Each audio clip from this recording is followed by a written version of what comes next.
It feels ancient, wise, unmistakably true, the kind of knowing that arrives before language does.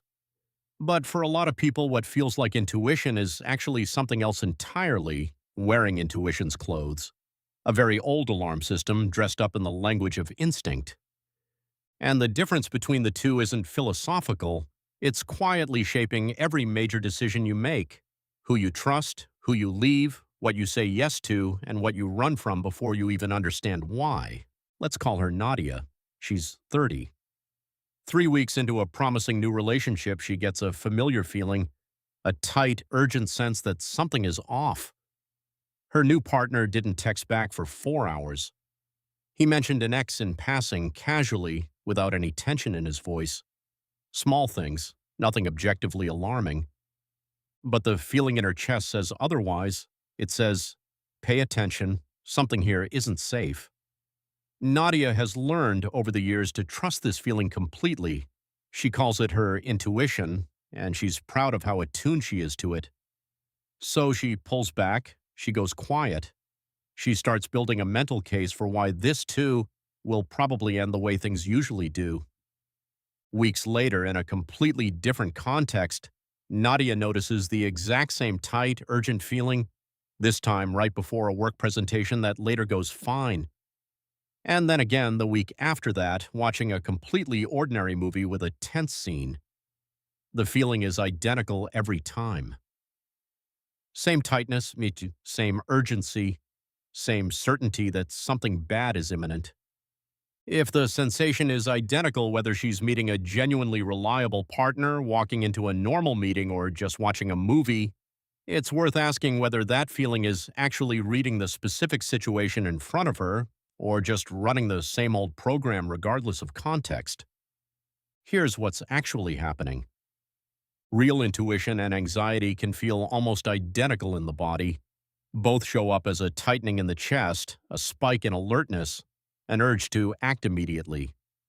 But they come from fundamentally different processes, and confusing them has real consequences. Genuine intuition is typically quiet, specific, and doesn't come loaded with catastrophic urgency. It often sounds more like a subtle, low-key sense of something here doesn't add up, usually tied to a concrete detail you might not consciously register, a mismatch between what someone said and how they said it, a pattern you've unconsciously picked up on before. It rarely screams. It rarely demands immediate action. Anxiety, on the other hand, is your threat detection system firing in response to something that pattern matches an old danger, even when the current situation isn't actually dangerous. It tends to be loud, urgent, and diffuse. It doesn't point to a specific detail. It points to a general sense of doom. And critically, anxiety fires at the same intensity whether the stakes are genuinely high or completely irrelevant, because it's not actually evaluating the present situation, it's checking the present situation against an old, remembered shape of danger. The problem is that anxiety recruits the exact same physical sensations that real intuition does. The tightening, the alertness, the urge to act, which makes it almost impossible to distinguish the two by feeling alone, especially if you were never taught the difference. But here's the part almost nobody says out loud.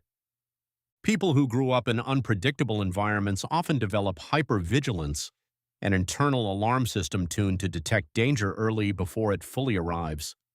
This system saved you once, but it's also indiscriminate. It doesn't distinguish between this specific person is untrustworthy and closeness in general has historically preceded pain for me.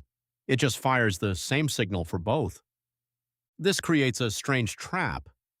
If you were taught implicitly to trust your gut completely, but your gut was actually trained on threat rather than truth, then trusting it completely means systematically avoiding anything that resembles old danger, even when the present situation is safe. You end up making major life decisions based not on what's actually in front of you, but on what your nervous system has learned to flinch away from. The deeper irony is that people with this pattern are often praised, even by themselves, for being highly intuitive or very perceptive, when what's actually happening is a highly sensitive alarm system, not a highly accurate one. Sensitivity and accuracy are not the same thing. A smoke detector that goes off every time you make toast is sensitive. It is not in any meaningful sense accurate. This shows up in different forms. There's the person who ends promising relationships early, convinced their gut is warning them, when the actual trigger is simply that consistency feels unfamiliar enough to register as threat. There's the person who avoids new opportunities, a job change, a move, a new friendship, because of a persistent bad feeling that, on closer inspection, shows up identically before every unfamiliar situation, good or bad. There's the person who ends promising relationships early, convinced their gut is warning them, when the actual trigger is simply that consistency feels unfamiliar enough to register as threat. There's the person who avoids new opportunities, a job change, a move, a new friendship, because of a persistent bad feeling that, on closer inspection, shows up identically before every unfamiliar situation, good or bad. There's the person who stays in a genuinely harmful situation because the alarm system has been firing so constantly for so long that it's become background noise, indistinguishable from the ordinary hum of daily life, which means the one time the feeling is actually pointing at something real, it doesn't stand out at all. In every version, the surface story is, I'm just very intuitive, or I just have a bad feeling. Underneath, it's the same unexamined question: is this signal responding to the specific person or situation in front of me? Or is it responding to an old generalized shape of danger that has nothing to do with what's actually here? Here's the twist most people never consider. The goal isn't to stop trusting your gut entirely and start relying purely on cold logic instead.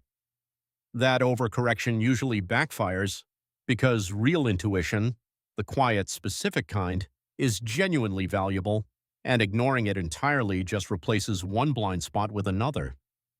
The real shift is learning to interrogate the feeling instead of obeying it automatically.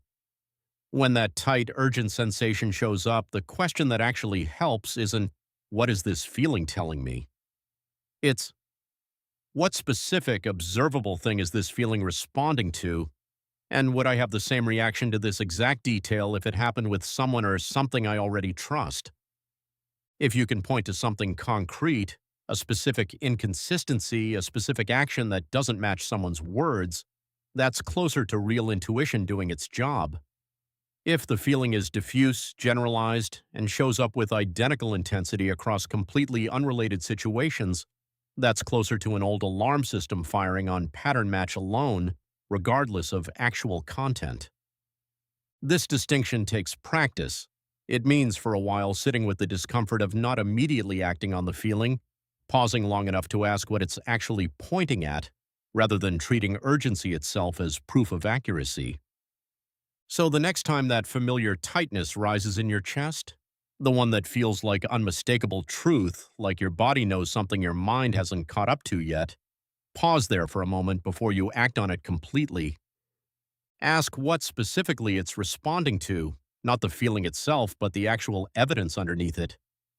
Sometimes you'll find something real and worth listening to.